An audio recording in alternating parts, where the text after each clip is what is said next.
시편 119편입니다. 가능하면 오늘 하루에 마치도록 하겠습니다. 성경에서 가장 긴 절이고요. 176절까지가 있죠. 그런데 이 시편 119편은 매우 아주 흥미로운 구조로 되어 있습니다. 그러니까 이게 지금 1절에서 8절까지가 한 단락인데요. 이 단락별로 하면 22단락이 나옵니다. 그것이 알파벳 순서대로 되어 있습니다. 히브리어 알파벳 순서대로 되어 있습니다. 그래서 맨 처음에 1절에서 그 알레프라는 히브리어 알파벳 첫 글자가 시작되었고요. 9절에서 두 번째 알파벳 베스라는 단어로 시작. 그러니까 그러한게 해서 22단락으로 22단락으로 나누어졌습니다. 그래서 세 번째 단락은 17절이고요. 그 다음 네 번째 단락은 25절입니다. 또 다섯 번째 단락은 33절부터 40절까지고요. 여섯 번째 단락은 41절부터 48절까지, 또 일곱 번째 단락은 49절부터 56절까지, 또 여덟 번째 단락은 57절부터 64절, 또 아홉 번째는 65절부터 72절, 열 번째가 73절부터 80절까지입니다. 또 11번째가 81절부터 88절까지고요. 또 12번째 단락 89절부터 96절, 또 13번째가 97절부터 104, 14번째 105절부터 112절까지, 15째 단락이 113절부터 120절까지고요. 또 16번째 단락이 121절부터 128절, 17번째가 129절부터 136절, 18번째가 137절부터 144절, 19번째가 145절부터 152절, 20번째 단락이 153부터 160, 또 21번째 단락이 161절부터 168절이고요. 마지막 22번째 단락이 169절부터 176절입니다.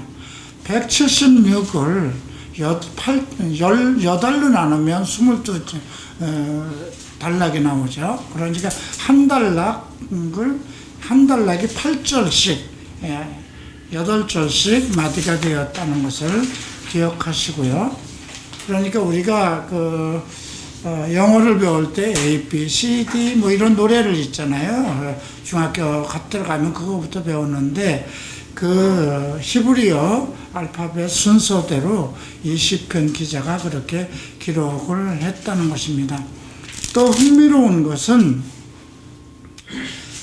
그러니까 이 하나하나가 그 독립된 하나의, 다른 것은 뭐 117절, 117편, 118편 이렇게 되어 있는데, 이 119편 안에 있는 모든 것은 하나의 독립된 시처럼 그런 구조로 기록되어 있다는 것이고요.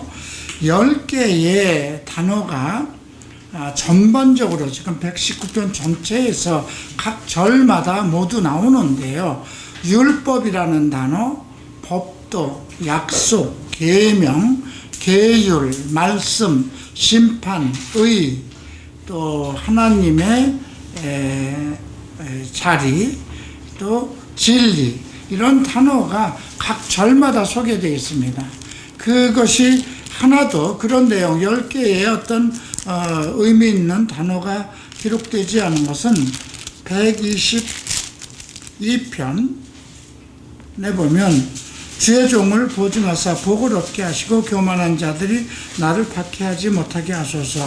이 외에는 아까 설명한 10개의 단어, 모두 포함되어 있다는 것입니다. 그래서 이 119편을 가지고 이스라엘 백성들에게 하나님의 은혜와 율법과 말씀과 심판과 의와 하나님의 존재와 하나님의 진리, 하나님의 약속, 법도가 무엇인가를 정확하게 알리는 그런 내용이라는 것 기억해 두시고요. 그래서 아마 히브리어를 아는 분들은 이 119편을 통해서 공부하면 상당히 유익하다고 합니다. 자, 이제 오늘 첫 단락을 보겠습니다. 첫 단락은 하나님의 율법에 대해서 언급하고 있습니다. 행위가 온전하여 여호와의 율법을 따라 행하는 자들은 복이 있으며, 행위의 온전함을 요구합니다. 율법을 지켜야 하니까 행위가 온전해야 되겠죠. 그죠? 예. 우리가 시편 1편에서도 여호와의 율법을 즐거워하고 그 율법을 주야로 묵상하는 자들, 하나님의 복을 받은 자들에 대해서 언급되어 있듯이, 지금 행위가 온전하기를 전제로 하고 율법을 따라 여호와의 율법을 따라서 행하는 자들은 복이 있다는 것을 전제로 했습니다. 여호와의 증거들을 지키고 전심으로 여호와를 구원하는 자는 복이 있도다. 자, 이런 말씀들을 오늘 우리가 한번 생각해 봐야 돼요. 하나님의 복, 우리가 모든 일에서 평탄과 기쁨과 하나님의 어떤 보호하심을 요구하고 또 하나님의 능력과 권능을 구하면서 살고 있어요. 그런데 그러한 우리가 바라는 모든 복, 이런 하늘로부터 오는 신령한 복들이 우리가 하나님의 법을 따라 살아가는 것, 그 다음에 하나님의 약속들을 전심으로 구하는 그러한 속에서 이루어진다는 것을 알 수 있고요. 참으로 그들은 불의를 행하지 아니하며 주의 도를 행하는도다. 그래서 1절부터 3절까지 4절까지 보면 거의 시편 1편을 이렇게 재해석하는 것과 같은 그런 내용입니다. 주께서 명령하사 주의 법도를 잘 지키게 하셨나이다. 내 길을 굳게 정하사 주의 율례를 지키게 하소서. 내가 주의 모든 계명에 주의할 때에 부끄럽지 아니하리라. 내가 주의 의로운 판단을 배울 때에는 정직한 마음으로 주께 감사하리라. 내가 주의 율례를 지키오리니 나를 아주 버리지 마소서. 이 내용 속에 하나님의 복이 오는 그 원리를 설명을 하였고요. 나로 주의 길을, 내 길을 굳게 정하사 주의 율례를 지키게 해달라고 또 기도를 하고 있습니다. 그런데 또 어떤 말씀이 있냐면 의로운 판단을 배울 때 하나님께서 의로운 자에게 내리시는 어떤 여러 가지 판단 사례들, 그런 것들을 배울 때에 성경을 통해서 많은 것을 배우는 거죠. 하나님께서 어떤 때에 심판을 하셨고 어떤 때에 복을 내리셨는가, 그런 증거들이 많이 기록되어 있죠. 아브라함이나 또 이삭이나 야곱이 받은 하나님의 복, 그들이 왜 하나님에게 복을 받을 수밖에 없었는가, 그런 내용들, 사울왕이 왜 실패할 수밖에 없었던가, 또 다윗이 왜 하나님께 복을 받았는가, 그런 것들은 이제 내가 주의 의로운 판단을 성경을 통해서 배울 때에 마찬가지입니다. 우리가 성경을 통해서 많은 사람들이, 어떤 사람들이 하나님께 징계를 받았고 어떠한 사람들이 하나님의 복을 받았는가, 그런 것을 배울 때 우리가 하나님 앞에 더욱 나갈 수 있다는 그런 내용이 기록되어 있습니다. 그래서 1단락에서는 여호와의 율법을 지키는 자들에게 임하는 복입니다. 두 번째 단락에서는 청년의 행실이 나오는데요. 자, 9절 함께 읽겠습니다. 청년이 무엇으로 그 행실을 깨끗게 하리이까? 주의 말씀만 지킬 따름입니다. 또 11절 함께 읽습니다. 내가 주께 범죄하지 아니하려 주의 말씀을 내 마음에 두었나이다. 지금 청년이 무엇으로 그 행실을 깨끗게 할 수 있느냐? 청년은 경험이 부족합니다. 그죠? 우선 경험이 부족하고 자기 욕망이 강합니다. 어떤 그 성경의 기록이라든가 어른들 말씀을 듣기보다는 자기 본능적인 행동을 하기를 그렇게 하죠. 그래서 많이 실수를 합니다. 그래서 청년이 무엇으로 그 행실을 깨끗게 하겠습니까? 청년은 그러니까 그 주의 말씀만 지킨다고 그랬는데요. 주의 말씀을 지키지 아니하면 그 행실이 깨끗할 수 없다는 거예요. 충동적이고 또 체험적이지 않고 또 자기중심적이기 때문에 그렇죠. 자, 그래서 내가 전심으로 주를 찾았사오니 주의 계명에서 떠나지 말게 하소서. 내가 주께 범죄하지 아니하려 하여 주의 말씀을 내 마음에 두었다. 하나님의 말씀을 마음에 두는 것, 잘못되지 않기 위해서 그러한 그 소명을 언급하고 있고요. 찬송을 받으실 주 여호와여 주의 율례를 내게 가르치소서. 청년들은 많은 것을 배워야 되니까 하나님의 법을 가르쳐달라고 지금 기도하는 것입니다.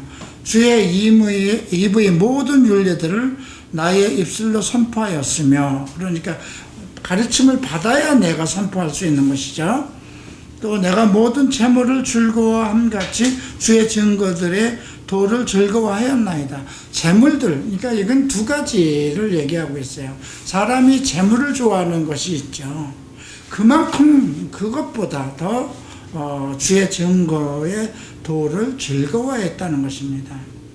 우리가 세상을 살아가는데 필요한 물질들, 재물이 많으면 즐거워합니다. 그런데 하나님의 도나 하나님의 말씀보다 그것을 따르게 되면 결국 이제 잘못된 길로 가는데, 그걸 즐거워한 것만큼 내가 주의 증거들의 도를 즐거워하였습니다. 내가 주의 법도를 작은 소리로 읊조리며 늘 자기 입에서 떠나지 않게 하며 주의 길들에 주의하며 주의 율례들을 즐거워하며 주의 말씀을 잊지 아니하리라. 결국 두 번째 단락에선 우리가 젊어서부터 하나님의 율례와 명령을 따르고 배워야 되는 그러한 내용들이 기록되어 있습니다. 자, 이제 17절부터 24절까지는 하나님의 관대하심을 지금 요청하고 있죠. 주의 종을 후대하여 살게 하소서. 그리하시면 주의 말씀을 지키리이다. 나를 좀 선대해 주십시오. 나를 좀 주께서 잘 대해 주세요. 그러면 내가 주의 말씀을 더 잘 지킬 것입니다. 조건부가 아니에요. 내 눈을 열어서 주의 율법에서 놀라운 것을 보게 하소서. 이거는 그 영적인 것을 좀 요청하는 것입니다. 눈을 열어서 주의 율법에서 놀라운 것도, 어떤 이적들이나 이런 세상에서 발견할 수 없는 것들을 보게 해달라는 거죠. 고린도전서 2장을 한번 보실까요?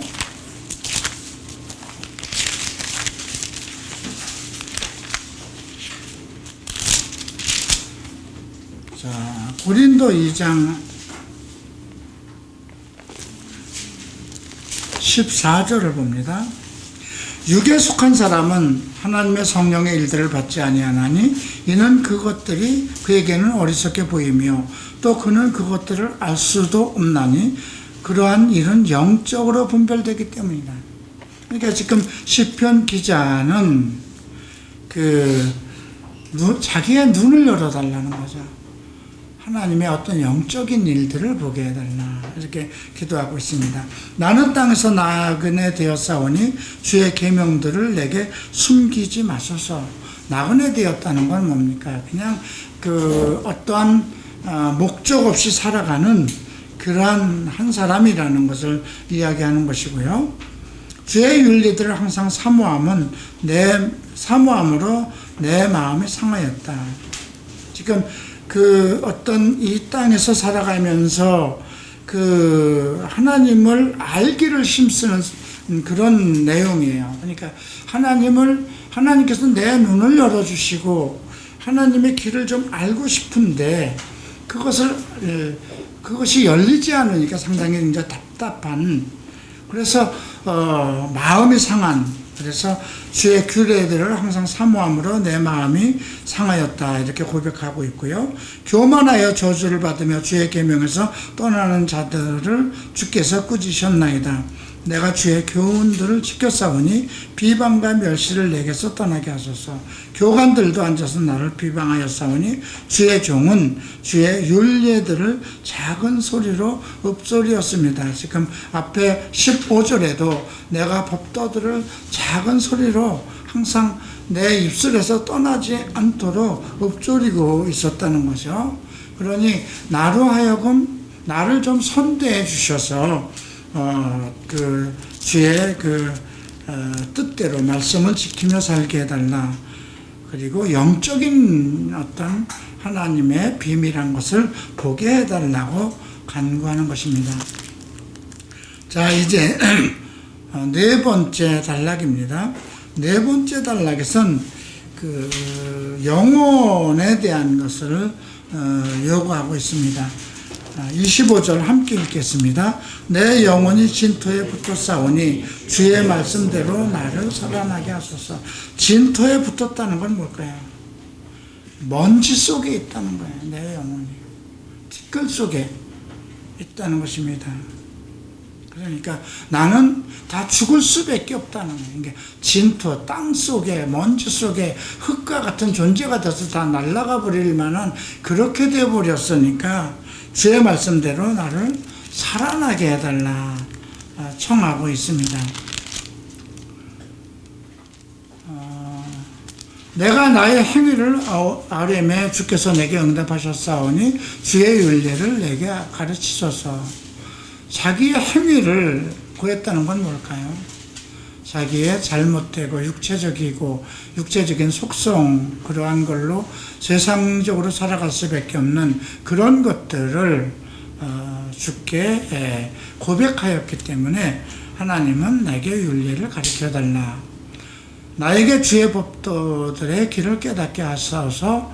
그리하시면 내가 주의 기이한 일들을, 그러니까 하나님께서 정말 일으키신 정말 기이한 일들을 작은 소리로 읊조리로다.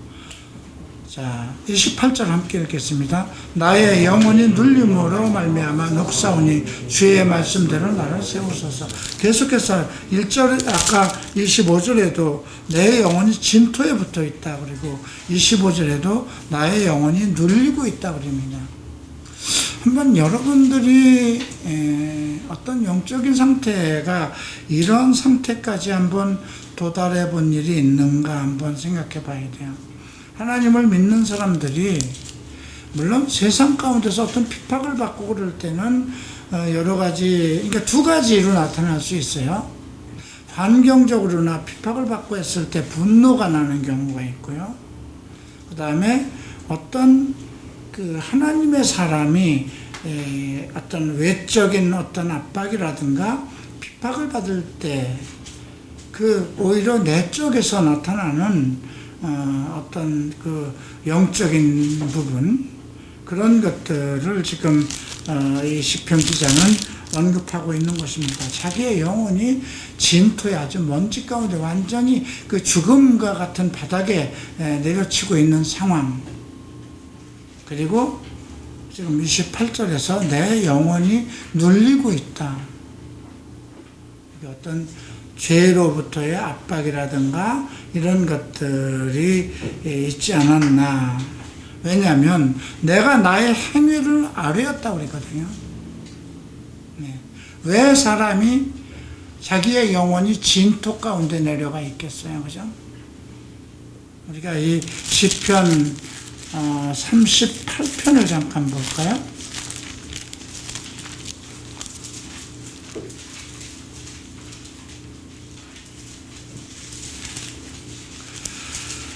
시편 38편을 보면 여호와여 주의 노하심으로 나를 책망하지 마시고 주의 분노하심으로 나를 징계하지 마소서. 주의 화살이 나를 찌르고 주의 손이 나를 심히 누르시나이다.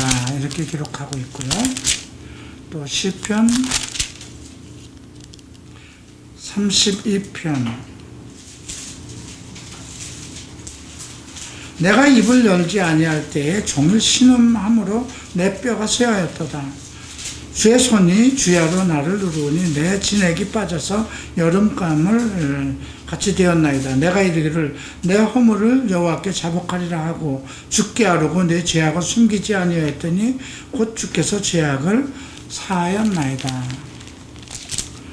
그 어떤 자기의 행위, 죄로 말미암아 겪고 하나님과 단절된 상황에서 그 영혼의 갈급함, 영혼이 갈 곳을 잃어버리는 그런 상황 을 지금 언급하고 있죠. 그래서 지금 여기에서도 나의 영혼이 눌림으로 말미암아 주의 말씀대로 나를 세우소서 이렇게 고백하고 있습니다. 30절에 내가 성실한 길을 택하고 주의 규례들을 내 앞에 두었나이다. 내가 주의 증거들에 매달려 싸우니 여호와여 내가 수치를 당치 말게 하소서. 주께서 내 마음을 넓히시면 내가 주의 계명들의 길로 달려가리라. 마음을 넓혀달라고 고백하고 있네요. 우리가 어떤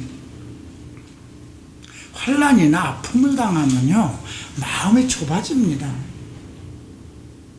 우리가 여유 있고 넉넉할 때 마음이 넓어져서 무엇을 베풀 수 있고 뭐를 찾게 되고 그러는 거잖아요. 근데 뭔가 이렇게 궁핍해지고 뭔가 자기의 나갈 길을 혼란스러울 때, 그러니까 지금 영적으로 지금 이 상황은 상당히 영적으로 눌리고 있고 자기 영혼이 죽음 속에 누운 것 같고 그런 상황이에요. 그러니까 마음이 점점 좁아지죠. 내가 이렇게 살아도 되는가? 뭐 비관하게도 되고. 근데 지금 계속해서 마음을 넓혀달라고 그럽니다. 그리고 내가 주의 증거들에 매달렸다는, 주의 증거가 뭘까요? 성경에 기록되어 있는 증거예요. 아브라함이 고난 때 어떻게 되었는가? 야곱이 고난 때 어떻게 했는가? 다윗이 고난 때 어떻게 했는가? 예. 우리가 내게 나타나지 않는 어떤 커다란 주의 그 증거가 없을 때 성경을 통해서 내 고난을 이길 수 있는 방법이 무엇인가? 결국 주께서 여호와를 사랑하고 찾고 자기의 잘못을 고하고 그런 사람들에게 많은 증거들이 있잖아요. 그죠? 그런 것들을 지금 언급한 것 같습니다. 33절 함께 읽겠습니다. 여호와여 주의 율례도를 내게 가르치소서. 내가 끝까지 지키리이다. 예, 여러분 끝까지 지킨다. 시작은 잘하였으되 끝이 엉망이면 안 되죠. 그죠? 예, 시작과 끝. 우리가 주는 시작과 끝, 나는 시작과 끝이라고 그랬어요. 알파와 오메가라고 그랬죠. 헬라어로 알파는 그 알파벳 첫 자고요. 알파와 오메가. 예. 나로 하여금 깨닫게 하여 주소서. 내가 주의 율법을 준행하여 전심으로 지키리다. 나로 하여금 주의 계명들의 길로 행하게 하소서. 내가 이를 즐거워합니다. 내 마음을 주의 증거들에게 향하게 하시고 탐욕으로 향하게 하지 마소서. 내 눈을 돌이켜 한탄한 것을 보지 말게 하시고 주의 길에서 나를 서른하게 하소서. 지금 여기 보면 율례의 도를 가르쳐 달라고 그래요. 그리고 내가 그 끝까지 가겠다 이렇게 선언하면서도 탐욕으로 향하지 않게 하소서. 허탄한 것을 보지 말게 하소서. 인간의 속성을 언급하고 있죠. 그러니까 내면적인 갈등이에요. 그죠? 그러니까 나를 가르쳐 주셔서 하나님의 법으로 나를 가르쳐서 그러면 내가 끝까지 지키겠습니다. 38절 함께 읽겠습니다. 주를 경외하는 주의 말씀을 주의 종에게 세우소서. 주를 경외하게 하는 주의 말씀. 내가 주 여호와만을 사랑할 수밖에 없는 말씀을 주소서. 예. 내가 두려워하는 비방을 내게서 떠나게 하소서. 주의 규례들은 선하십니다. 내가 주의 법도를 사모하였으니 주의 의로 나를 살아나게 하소서. 자, 이 말을 33절부터 그래서 40절까지는요, 가르쳐 주셔서 배우고 끝까지 지키겠습니다. 이거예요. 예. 우리가 하나님께 기도할 때, 내가 마음에 혼란 올 때, 나는 지금 내 영혼이 갈급하고 정말 언제 더러운 곳에 탐욕으로 빠질 수밖에 없을지, 나는 또 어떠한 세상의 허망한 것을 따라가게 될지 모르는 그러한 육체적인 속성을 가지고 있거든요. 그러니 내 영혼을 지키기 위해서 나를 가르쳐 달라는 거죠. 예. 자, 그 다음에 41절부터 48절까지는요,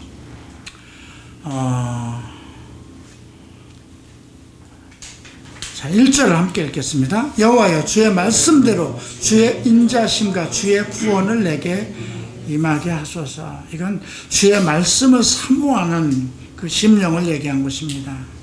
그럼 42절에도 그러하면 내가 나를 비방하는 자들에게서 대답할 말이 있사오리니 내가 주의 말씀을 의지하겠습니다.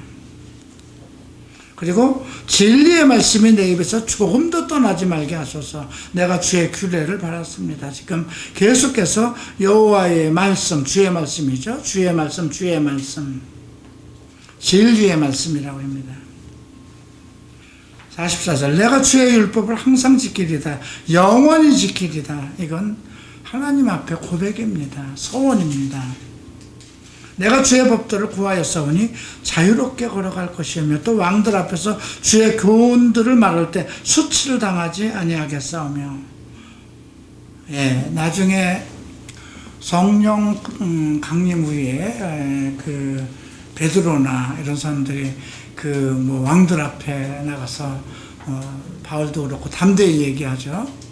우리가 베드로가 바로 주님 잡히던 날 그 가이바의 집들 안에서 막 3번이나 부인했던 그런 상황인데, 나중에 성령이 강림을 하고 그가 성령 세례를 받은 후부터는 담대하게 유대인들의 뭐 제사장들이라든가 그 높은 지위에 있는 사람들 앞에서 또 그 총독들 앞에서 담대하게 그렇게 선언하죠. 그러니까 여기서도 같은 이야기들을 하고 있습니다. 왕들 앞에서 주의 교훈들을 말할 때 수치를 당치 않아야 하기 때문에, 내가 주의 법도가 내 있고 하나님의 말씀이 내 앞에 있으면, 그런 뜻이죠. 진리의 말씀이 내 입에 있다면 왕들 앞에서 교훈들을 말할 때에 수치를 당하지 않을 것이며, 내가 사랑하는 주의 계명들을 스스로 즐거워하며 또 내가 사랑하는 주의 계명들을 향하여 내 손을 들고 주의 율례들을 작은 소리로, 계속해서 작은 소리로, 이건 뭘까요? 주야로 그냥 주야로 하나님의 말씀을 묵상하는 거죠. 묵상하며 여러분들이 길을 가다가도, 그래서 우리가 자기 대면을 통해서 말씀을 암송하라는 것이, 그 암송을 하게 되면 그런 말씀들을 자기가 자꾸 입에서 읊조리게 되잖아요. 자, 이제 49번부터 7번째 단락을 보겠습니다. 자, 49절, 50절 함께 읽읍시다. 주의 종으로 하신 말씀을 기억하소서. 주께서 내게 소망을 가지게 하셨나이다. 이 말씀은 나의 고난 중에 위로라. 주의 말씀이 나를 살리셨기 때문입니다. 이건 하나님의 말씀에 대한 소망에 대해서 노래하는 것이죠. 51절에서 교만한 자들이 나를 심히 조롱하여도 나는 주의 법을 떠나지 아니하였나이다. 여호와여, 주의 옛 규례들을 내가 기억하고 스스로 위로하였나이다. 여기서도 보면 옛 규례들을 내가 기억했다는 건 뭘까요? 성경을 보고 있었다는 거예요. 성경에 기록되어 있는 많은 증거들을 그걸 보면서 위로를 삼았다는 거죠. 세상 사람들의 위로, 많은 사람들이 하소연하기를 좋아하죠, 남들에게. 제가 가끔 코스프레 하지 마 이런 얘기를 많이 하는데, 하소연합니다. 자꾸 자기의 입장, 자기의 아픈 고통 알아달라는 거죠. 위로받기 위한 거잖아요, 그죠? 그러면 그건 주에게 쏟아내야 되잖아요. 내가 너무 괴롭습니다. 견딜 수 없습니다. 내 육체의 소욕은 강하고 나를 유혹하는 것은 많고, 그러니 주님, 나를 불쌍히 여겨주소서. 나는 정말 연약해지고 나는 지식이 없고 지혜가 없으니 나를 가르치소서. 성경에 기록된 걸로 나를 가르치소서. 나를 가르치시면 내가 끝까지 지킬 것입니다. 내 영혼을 말씀으로, 진리의 말씀으로 지켜주셔서. 이게 지금 다 기도잖아요, 그죠? 근데 우리의 기도도 그래야 된다는 거죠. 53절, 주의 율법을 버린 악인들로 말미암아 내가 맹렬한 분노에 사로잡혔다. 여러분들은 어떨까요? 같은 동료가 어떤 죄악에 빠진 것을 보고 분노하나요? 이런 부분에 대해서도 생각해 봐야 돼요. 여러분들 중에 혹시 누가 자기가 어쩔 수밖에 없었던 과거의 이야기를 할 수는 있어요. 과거의 아픔이나. 근데 그건 한 번으로 끝나는 거예요. 근데 자기의 과거의 아픔을 어디에서 해야 될 건가요? 주 앞에 고해야 되는 거잖아요, 그죠? 사람들 앞에 고한다는 거는 그 사람을 통해서 내가 위로를 받기 위한 거죠.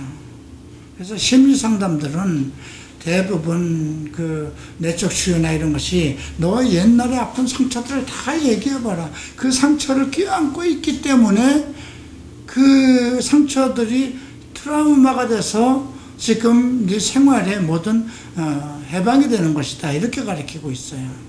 과거는 과거일 뿐이에요, 그죠?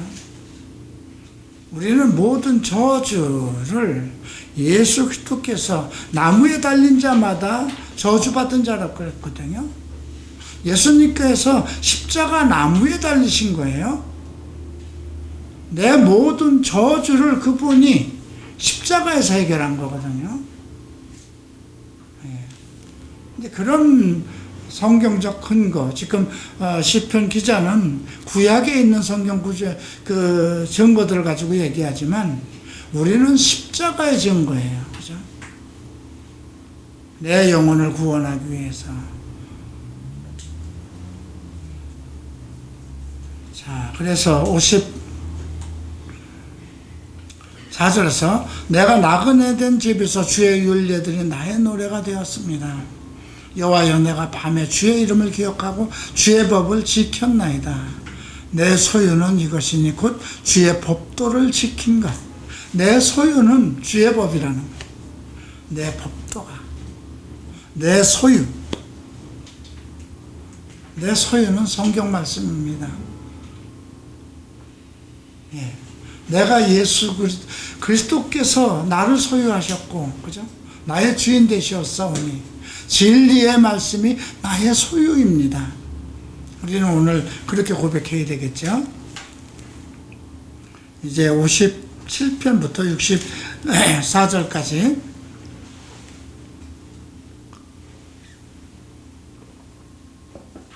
자, 57편 7절 함께 읽겠습니다. 여호와는 나의 분기시니 나는 주의 말씀을 지키라 하였나이다. 또 63절도 같이 읽읍시다. 나는 주를 경외하는 모든 자들과 주의 법도를 지키는 자들의 친구라. 나의 분깃을 얘기합니다. 나의 분깃이니 하나님께서 나의 분깃, 그러니까 기업이라는 뜻입니다. 네. 나는 주의 말씀을 지키리라 하였나이다. 하나님이 나의 기업인데 그분의 말씀을 따르겠다는 것이고요. 그리고 또 60절에 이런 말씀이 있습니다. 주의 계명들을 지키기에 신속히 하고 지체하지 아니하였나이다. 성경 말씀을 따라 어떤 잘못된 길에 가다가도 주의 말씀을 생각나면 바로 지켰다는 그런 거죠. 왜냐하면 59절에서 내가 내 행위를 생각하고 주의 증거들을 향하여 내 발길을 돌이켰다 그러잖아요. 지금 내 행위를 생각하고, 그죠? 세상 사람 어떤 육신의 정욕, 안목의 정욕, 그 길로 가는, 그리고 주의 증거들을 향하여 내 발길을 돌이켰다. 내가 이대로 가면 가인처럼 될 거야. 사울처럼 될 거야. 뭐 여러 가지 증거들이 나오잖아요. 그죠? 그래서 성경에 기록되어 있는 많은 증거, 주께서 하신 말씀, 악인에게 심판을 내리시겠다. 음행하는 자는 뭐 하나님의 기업을 받지 못할 것이라, 그런 많은 증거들, 기록들이 있어요.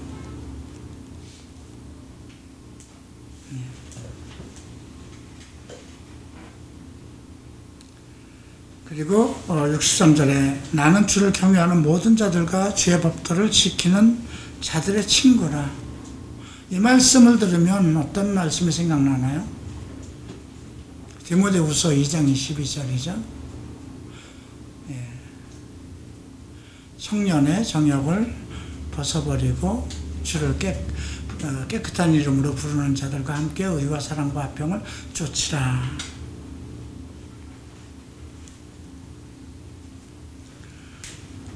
자, 65편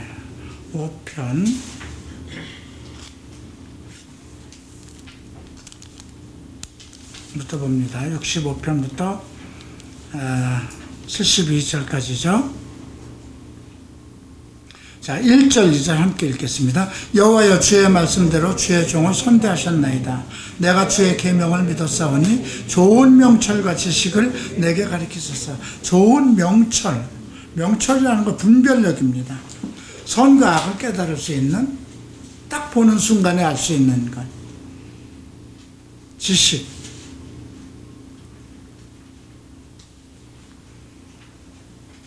또 고난당하기 전에는 내가 그렇게 행하였더니 참 그죠. 고난당하기 전에는 내가 내 멋대로, 그러니까 이 고난이라는 게 하나님으로부터 왜 하나님께서 내게 고난을 주실까요? 우리가 나를 택하신 분이라는 거죠. 창세전에 어떻게 하기 위해서 그리스도의 형상으로 이끌고 그리스도와 함께 기업을 물려받게 하기 위해서 거룩한 자녀, 의로운 자녀, 이미 하나님이 확정해 놓은 거예요. 그것 때문에 내 죄의 속성을 정리하려고 그 아들 예수 그리스도를 나무에다가 내어줬잖아요. 그죠? 그렇기 때문에 오늘 이 말씀을 잘 생각해 봐야 돼요. 고난당하기 전에 내가 그렇게 행하였더니, 아까 시편 32절에도 주의 손이 나를 누르는 마른 여름에 마른 나무를 이렇게 쥐어짜는 것처럼 내가 회개하기 위해서.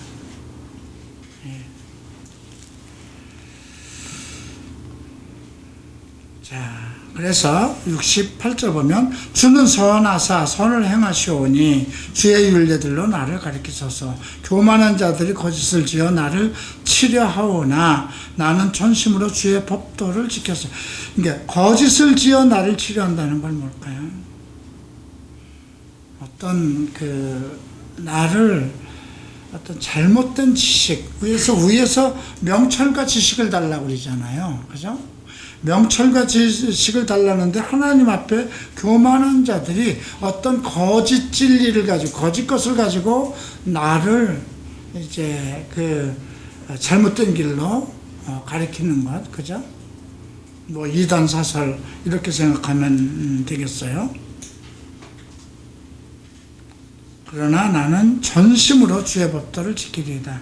그들의 마음은 살쪄서 기름덩이 같으나 주의 법을 즐거워하나이다. 나는 그들의 마음은 살쪄서 기름덩이 같다는 거죠. 부유하고 잘 되고 잘 살아요. 그들도 뭐 하나님을 믿는다고 그래요. 근데 그들은 진리를 따르지 않고 어떤 그들만이 가지고 있는 왜곡된 잘못된 걸 가리키고 그걸로 나를 유혹하려고 할 수도 있어요. 그죠? 네, 지금 여러분들 만약에 신천지나 그런 쪽에서 와서 여러분들에게 어떤 그들의 만에 가지고 있는 뭐 잘못된 교리를 가지고 여러분들에게 나오면 여러분들이 미혹당하겠습니까? 또 신천지는 뭐 극단적이라 하더라도 또 어떤 은사주의라든가, 근데 여러분들이 성경을 배우기 전까지만 하면 능히 그런 대로 이끌려갈 수 있었던 거예요. 근데 이제는 성경적인 진리가 내 안에 세워져 있어요. 성경이 기록되어 있지 않은 그것은 성령의 은사가 될 수 없다. 뭐 그들이 뭐 어떤 이적과 기적이 일어났다 하더라도 여러분들은 그쪽으로 이끌려가지 않을 거예요. 네, 그들은 마음은 살쪄서 기름덩이 같으나 나는 주의 법을 즐거워하나이다. 고난당한 것이 내게 유익이라. 이거는 택한 자들이 어쩔 수 없이 인생 가운데서 고난을, 왜냐하면 나를 바른 길로 인도하기 위한 고난이라는 거죠. 이로 말미암아 내가 주의 율례를 배우게 되었나이다. 주의 입의 법이 내게 천천 금은보다 좋습니다. 그러니까 지금 이 말씀대로 보면 내가 주의 명철과 지식을 내게 가르쳐달라고 66절에서 언급을 하고 있고요. 그러나 마음이 살찌고 기름덩이 같은 하도 세상 속에서는 한가닥 하는 사람들, 근데 그들도 하나님을 믿는 자고 하는 자들인데 거짓을 지어 나를 치렸다. 그러니까 바울이 얘기를 하죠. 고린도 후서 11장에서 얘기하죠. 그 사단과 같은 거짓, 광명한 천사들이 있다는 것을, 정말 어떤 이적을 하고 정말 화려하고 잘 살고 입이 매끄럽고 타락한 천사도 그러한 것들, 우리를 미혹할 수 있는 그런, 이건 지금 영적인 것이기 때문에 그래요. 우리가 그들 속에 있다면 우리를 유혹할 일이 없죠. 그래서 주의 입의 법이 내게는 천천 금은보다 좋다. 이렇게 고백을 합니다. 73편을 보시겠습니다. 자, 73편 73절과 74절 함께 읽겠습니다. 주의 손이 나를 만들고 세우셨사오나 네 나를 깨달아 계명을 배우게 하소서. 주를 경외하는 자들이 나를 보고 기뻐하는 것은 내가 주의 말씀을 바라는 까닭이다. 참, 주의 손이 나를 만들고 세우셨으니, 나를 창조하고 나를 세우셨으니 내가 깨달아 주의 계명을 배우게 하소서. 지금 시편 119편에 보면 계속해서 나를 가리키소서, 나를 배우게 하소서, 그런 기도가 많습니다. 그런데 주를 경외하는 자들이 나를 보고 기뻐하는 것은 내가 주의 말씀을 바라기 때문입니다. 여호와여, 내가 알거니와 주의 심판은 의로우시고 주께서 나를 괴롭게 하시면 성실하심 때문이다. 나를 괴롭게 하시면 성실하심 때문이다. 이건 뭘까요? 성실이 나를 만들어가고 있다는 거예요. 여러분들의 인생이 계속 꼬이고 갈급하고 문제가 생긴다면은 하나님께서 여러분들을 성실히 꾸준히 지금 만들어가고 있다는 것이죠. 구하오니 주의 종에게 하신 말씀대로 주의 인자심이 나의 위안이 되게 하시며 주의 긍휼히 여기심이 내게 임하사 내가 살게 하소서. 주의 법은 나의 즐거움입니다. 자, 이제 81편부터 88절까지 봅니다. 자, 83절 함께 읽겠습니다. 내가 연기 속에 가죽부대 같이 되었사오나 주의 윤례들을 잊지 않으리라. 연기 속에 가죽부대, 연기 속에 가죽부대, 어떤 상황일까요? 자기가 가죽부대처럼 되어 연기 속에 들어있는 가죽부대라고 그랬습니다.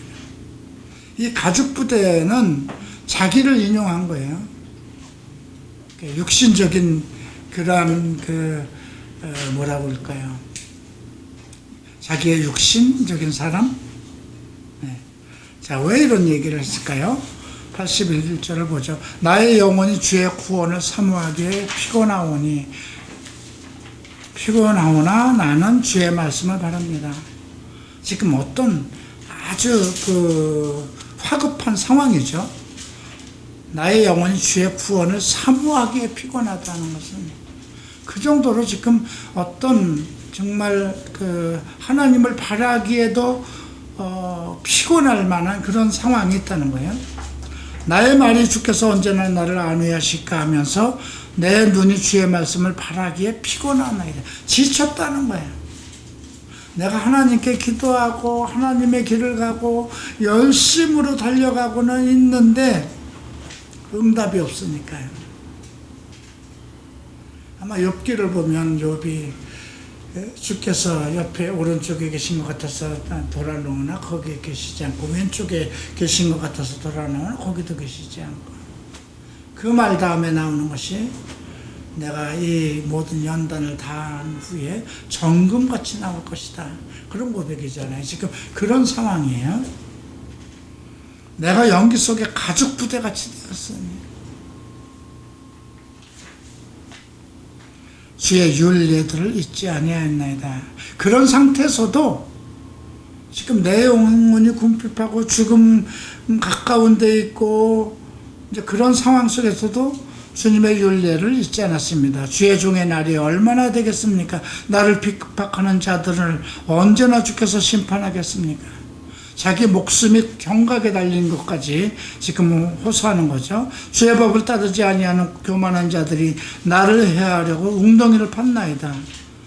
주의 모든 계명은 신실하나이다. 그들이 이유 없이 나를 핍박하오니 나를 도우소서. 이유 없이 미워하는 것, 이게 영적 세계에서 나타날 수 있는 일이에요.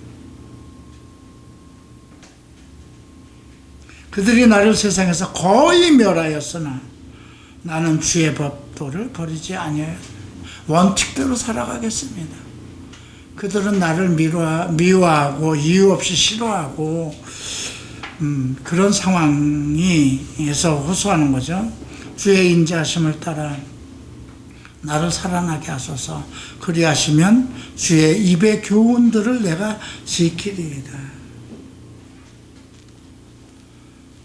주의 위로와 구원을 찾는 그런 기도였습니다. 이제 89절부터 96까지 보겠습니다. 89, 90 함께 읽읍시다. 여호와의 주의 말씀은 영원히 하늘에 굳게 솟사오며 주의 성실하심은 대대에 일어나이다. 주께서 땅을 세우셨으며 땅이 항상 있었사오니 천지가 주의 규례대로 오늘까지 있으면 만물이 주의 종된 까닭입니다. 우리가 그 로마서를 보면 만물도 주의 아들들이 오기를 기다린다고 그랬어요. 자꾸 만물은 계속 썩어져 가는 거잖아요. 근데 그런 피조물들이 주의 아들들이 오는 것을 고대하고 있다는 건 뭘까요? 근데 그것은 하나의 모든 이런 썩어져 가는 만물, 피조물들이 그 속에 생물도 있고 그렇잖아요. 그죠?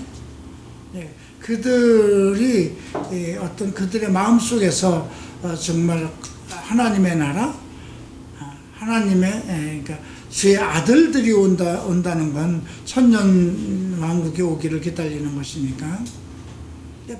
바울이 그것도 시편에 있는 말씀을 가지고 그렇게 인용한 것이거든요. 여호와의 말씀은 영영이 하늘에 굳게 솟사오며 주의 성실하심은 하나님의 역사하심을 뜻하는 거죠. 대대에 이를 것입니다.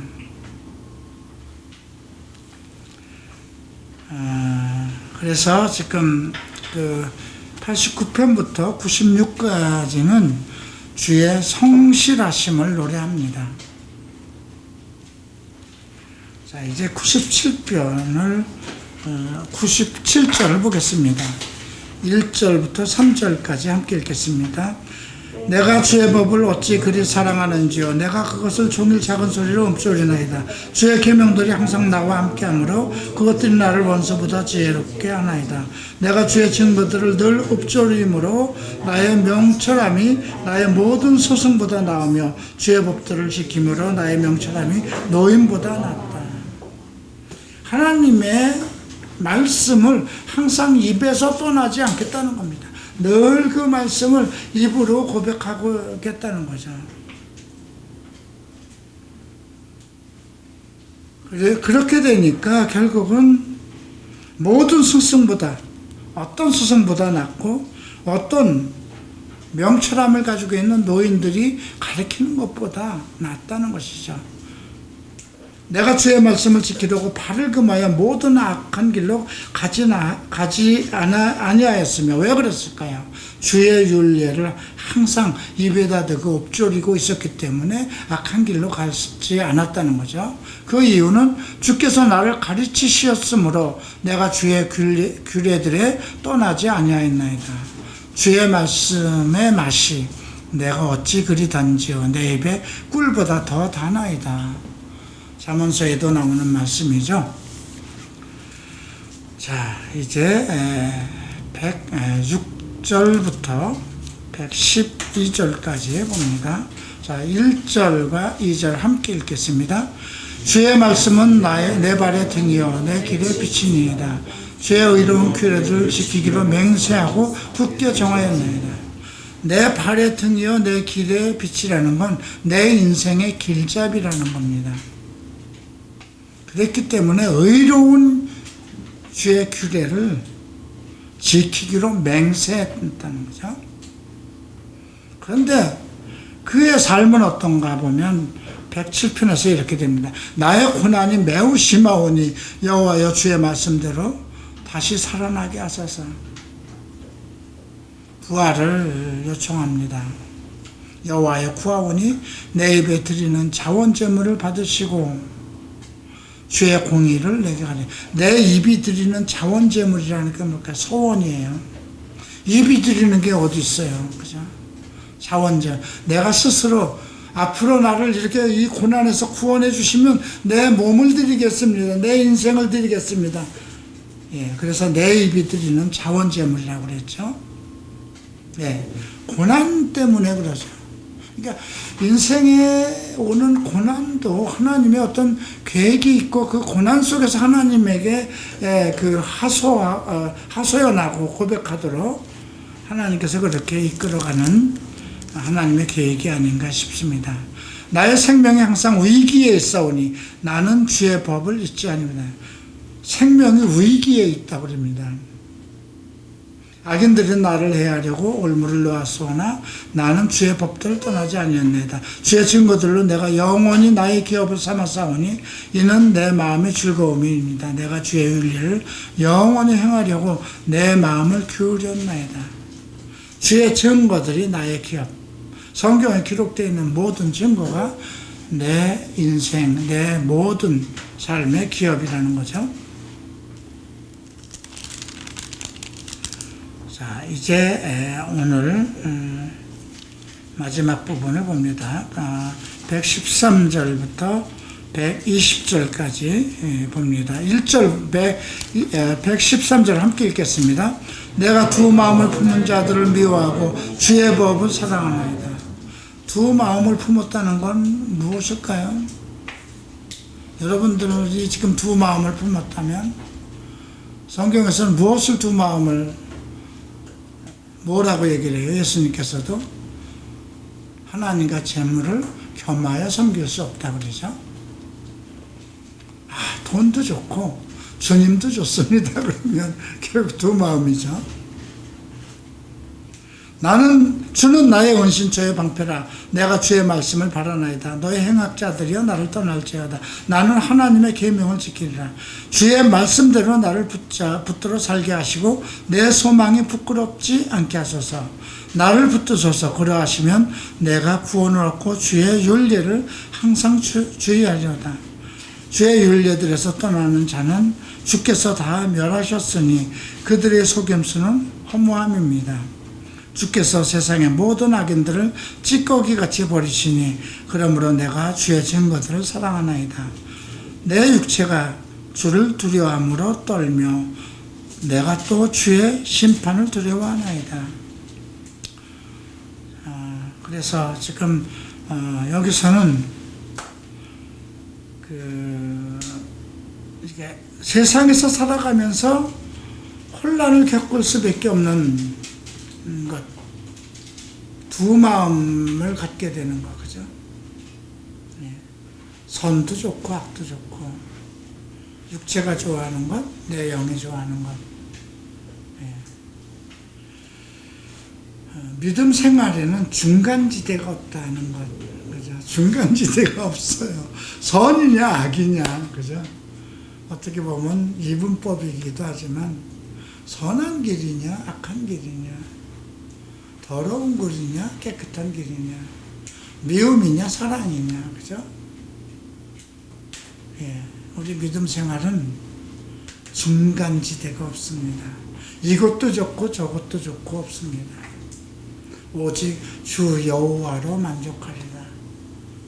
주께서 살아계시오니 나는 주의 것이니 여호와는 나의 주인이시오 나의 아버지시니 나의 방패 나를 지키시는 자 나의 피하시어 산성 나의 고백이요 나의 증거들이며, 이제 우리가 이런 시편들을 많이 읽으면 그런 고백들이 여러분들 기도에서 나오는 겁니다.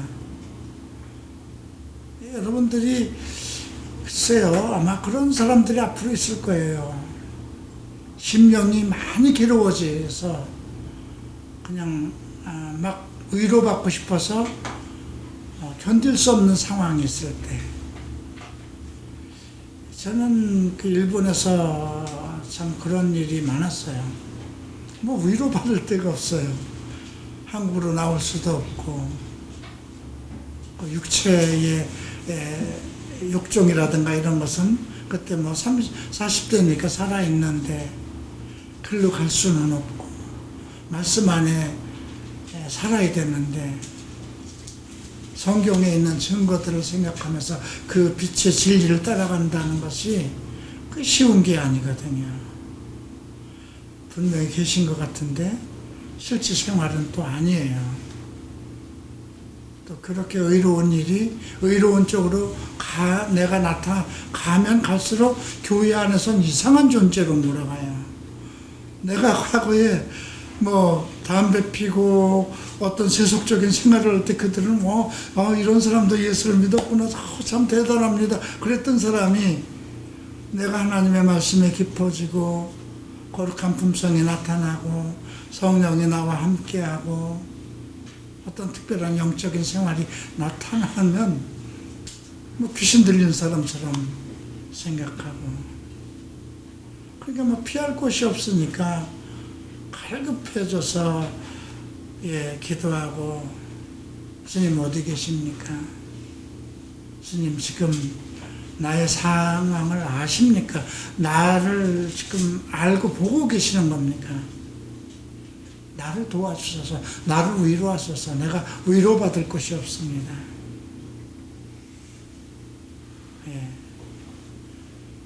뭐 서로 한국으로 돌아와도 이미 다 망해져 있는 상황이고, 내가 또 내 형제들에게 넉넉히 그렇게 좀 여유 있을 때, 10여 년 동안 그렇게 좀 돈도 벌고 잘 살 때 내 누이나 내 동생에게 풍족하게 좀 잘해줬으면 좋은데 그런 게 없었어요. 그리고 다 물거품이 돼서 모든 재물은 없어지고 7년 동안 억누되어 있는 그런 생활 속에서 내가 다시 돌아간다고 해도 내 형제들이 나를 받아주지 않으면 어떨까? 왜 내가 나로 인해서 우리 내 형제들의 어머니가 돌아가시게 되고, 또 내 어머니가 자식들을 위해서 모아둔 재산을 내가 다 탕진한 상태고, 그리고 서로 목사가 되어서 온다고 했을 때 내 형제들이 나를 받아줄 것인가? 그것 때문에 많이 기도했어요. 나의 형제들이 나를 배척하지 않게 해달라고. 나는 그들과 함께 평생을 하나님을 믿고 살 수 있게 해달라고. 왜냐하면 내가 보아온 그 주변의 목회자들을 보면 그 형제들이 다 원수 같아요. 안 도와줘요. 뺄거리가 없어서 다 뭐 먹을 것이 없는 그런 지경이고, 그 형제들은 잘 사는데도 개척교회 하는 자기 형제들 안 돌봐줍니다. 자기들도 큰 교회 나가서 헌금은 그렇게 풍족하게 하면서 안 도와줍니다. 오히려 자기들을 찾아올까봐 싫어하고. 근데 그런 것들을 많이 봐왔어요. 그래서 한국 올 때 참, 너의 형제들이 나를 배척하면 어떡할까, 그런 두려움도 있었고, 그래서 많이 기도했어요. 내 일생에 내 형제들과 함께 하나님 앞에 나갈 수 있게 해달라고. 근데 하나님 그거 들어주셨어요. 내가 도착할 때부터 지금까지 우리 형제들이 상당히 그냥 뭐 어떤 재물과 그거와 떠나서 돈독합니다. 우리 또 이 장로가 여유 있게 사업이 잘 될 때는 너무 잘했어요. 뭐 이태원에 교회를 개척하도록 그때 돈 7천만 원이면요 상당한 돈이에요. 그러니까 그 200평이 되는 그 이태원에 클럽하던 자리를 수리해서 교회를 하고, 근데 3년 만에 무너졌죠. 그리고 바로 또 한남동으로 내려왔는데 IMF 왔죠. 제가 목사가 돼서 한국에 오고 미국에 3번씩 가고 일본에 1년에 한두 번씩 가고 하는 그런 모든 비용들 우리 이장로가 다 정말 아낌없이 그렇게 그렇게 해줬습니다. 교회 임대료 모자라는 거 다 해주고. 여러분들, 그래서 간절하게 여러분들이 어떤 곤고할 때 하나님을 만나야 돼요. 부유하고 넉넉할 때는 모든 게 잘 되는데 뭐 기도할 게 어디 있어요. 근데 뭔가 곤고하고 아프고 견딜 수 없는 그런 상황이 될 때 주님 도와주세요. 내가 오직 근데 이 오늘 시편 속에서 전부 그렇잖아요. 지켜주시고 가르쳐주시고 그러면 내가 지키겠습니다. 말씀대로 살겠습니다. 진리대로 살겠습니다. 어떠한 상황에서도 내가 나를 유혹하는 자들이 있고 내가 정말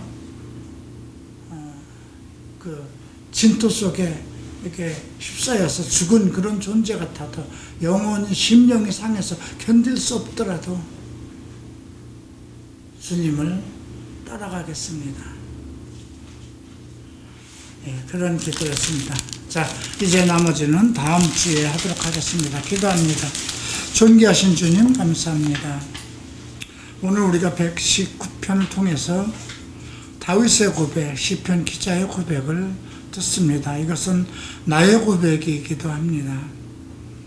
우리가 환난 중에 오직 주 여호와만 찾게 하시고 또 어떠한 고난이 온다 하더라도 그 고난을 통해서 하나님을 만나는 그런 전화위복의 계기가 되도록 우리를 주의 계획 속에 인도하소서. 우리 마음속에 우리의 입술에 항상 주의 말씀이 살아있게 하소서. 내 가는 모든 길이 주님의 말씀으로 무장하게 하소서. 예수 그리스도 이름으로 기도합니다. 네.